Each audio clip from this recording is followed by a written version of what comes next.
need to send students, in those countries. But at the same time, that's cost a lot for our students if they stay there for, a longer time, 1 semester or 1 year. That costs a lot.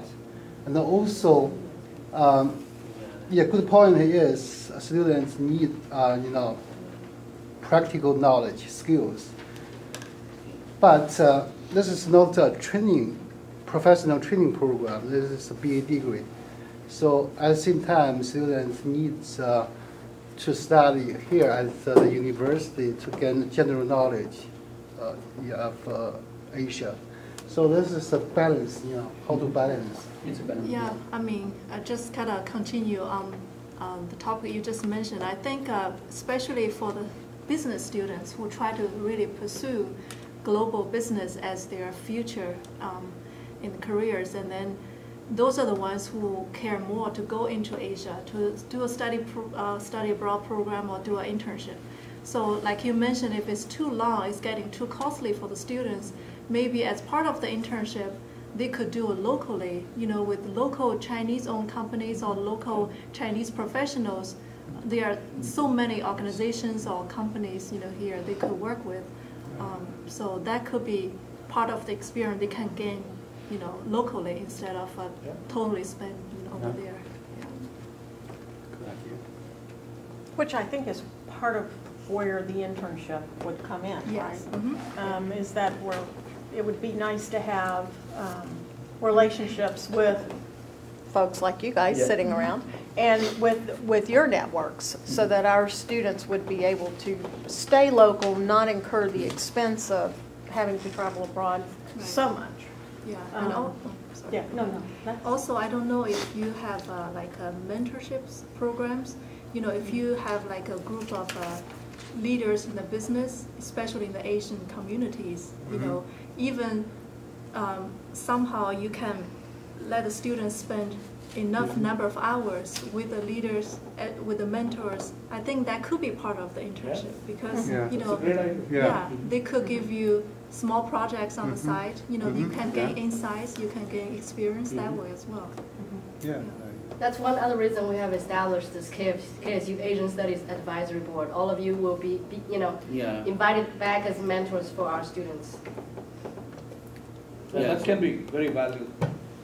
Yeah, and we're seeing that more on the business side, but why should it be limited to business? It could as well be here. But when you would hire an intern from KSU, what are you going to look for in that person?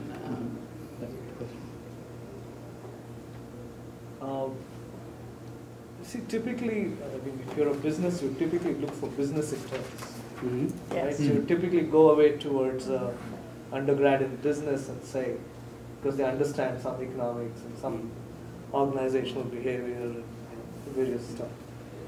So I'm not sure this is a group we would come to for traditional internships. Unless we are in the business of, for example, cross-border communication, or writing training programs, those kind of things where you need language and cultural sensitivity. If we need that combination, this is a great go-to place. But if you're looking for a traditional business intern, unless, as you were mentioning, if it is something to do with China or India, something very specific, and we want somebody who has some familiarity. But again, preference is somebody in a business course rather than somebody in a fine arts course. Yeah, so I'm not sure how you'll address that. I think it also, I'm sorry, go ahead. No, go ahead. It also depends on what the student's studies focus on. For his future, does he want to actually, say, go into philosophy or just go into anthropology, or they want to go into business?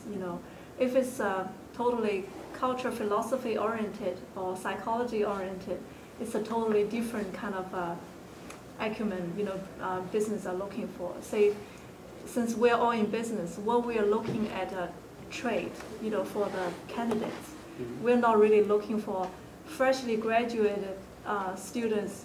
We don't expect them to accomplish a lot. If they have the professionalism we're already happy. If they have the work ethics, we're happy.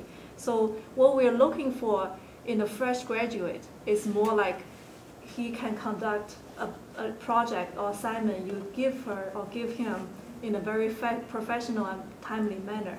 I think that's the least expectation, but we don't expect them to really think outside of the box and really give you a lot of advice, ideas. So it depends on like which angle, the students is trying to get into. Is it totally business or it's other major for further studies in the future?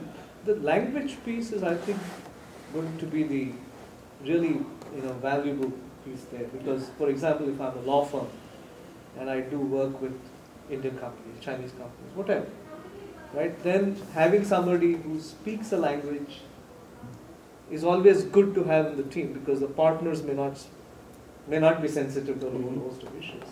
So there it makes sense. So we see that with German companies, etc. It's pretty much the same thing with law firms which hire people with the Indian background, the Chinese background, the German background, because they want to make sure that the incoming clients have somebody they can talk to, or at least the partner knows, hey, you know what did this mean? Some internal reference. That comfort level is there. But it's but that's where the language has become an important piece, rather than anything else. So I think in my mind, I think the real question is, are you trying to force fit this into a job market oriented course? Because it's truly not. No, I think that would be very difficult to do that. It would be very difficult with the curriculum. Yeah.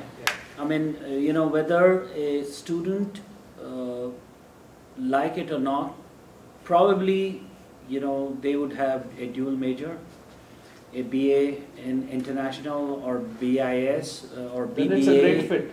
And then they're picking up some courses here, and they finish that degree in 4 years, they put 2.5 years, and they have double this thing.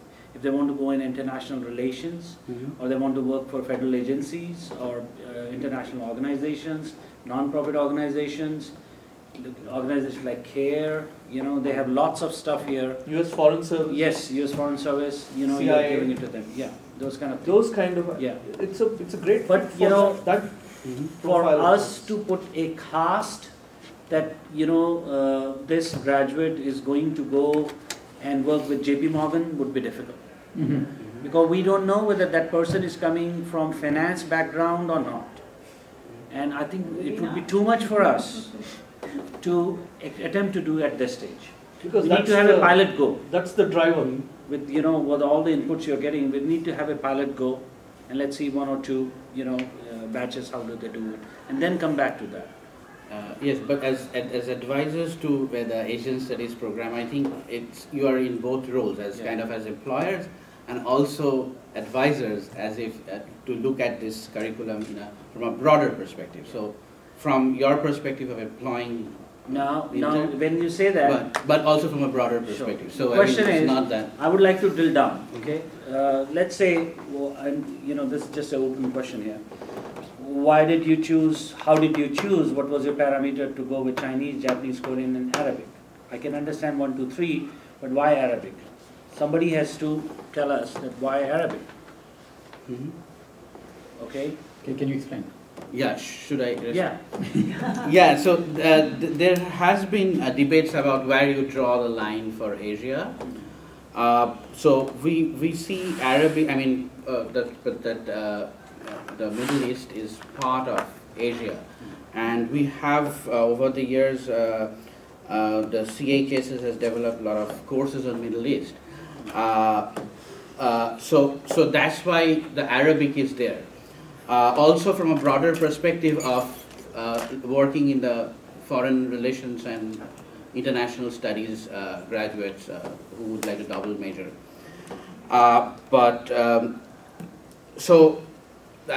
Because now the debate can be taken 2 ways. One is, do we want to strictly be South Asia, East Asia, South Asia, Southeast Asia, or do you want to spread it? But given the contemporary condition, as we see, that Asian studies probably, as you see it, it's not just going to be about Asia. It is going to be about many other things. So a graduate of Asian studies, it's always good to have a very broader perspective if that person has several language skills or knows not only about Chinese, modern Chinese history, but also about what China is doing in North Africa, or what is China's role in the Middle East. So that is also can become a strength for one who is graduating from Asian studies. Let's see it this way. This is just a draft. Actually, like you said, we do whatever we want. This is just for for discussion. If you think this is not good, take the off. Yeah, later on probably we can discuss. No. I mean, what you're hearing is not criticism on a draft. No, that's not the intent. What you're hearing are different questions saying where is your course getting focused. Because once you decide where your course is getting focused and what should define it, then it will be very easy from there to come down and pick up the line items. But from the line items to do the other way up is not going to work. We call it backward design. Backward design. Typically in curriculum. So you start where you started, which is what do you want the graduates to know, be able to do, and then once you have your learning outcomes, then you design the curriculum. And if you decide that Asia is going to be the broad Asian continent, including the Middle East, then Arabic may make sense. If you decide to be more traditional and more focused, then maybe you want to leave Arabic out. And I think so that's a good question. And we can debate that. I think that it's interesting. I think very useful to us to have this dialogue. One point. The other perspective is, are you addressing this issue from an economic perspective or a geopolitical perspective? That may also, again, give you some clues on how to pick. Because Asia is Asia, and it's huge. The question is, what do you pick out of this? You can pick Vietnam too. Yeah, Vietnam economy. Vietnam is a part we don't have courses. I understand. That's right. So you may have to choose a direction, and that's. I mean, what I see as a possibility is if you pick that direction may actually create the differentiators you want, because then you will be the strongest offering of this kind, which is very different from all the BA the degrees in Asian studies from anywhere else. So that's a smattering. It has the same problem of too much breadth, not much depth, right? So they are kind of they're good for cocktail parties, right? But here you have something which is extremely well defined. It has depth. That way, it allows you also to pick your faculty resources, your internships. It gives you a tremendous amount of focus.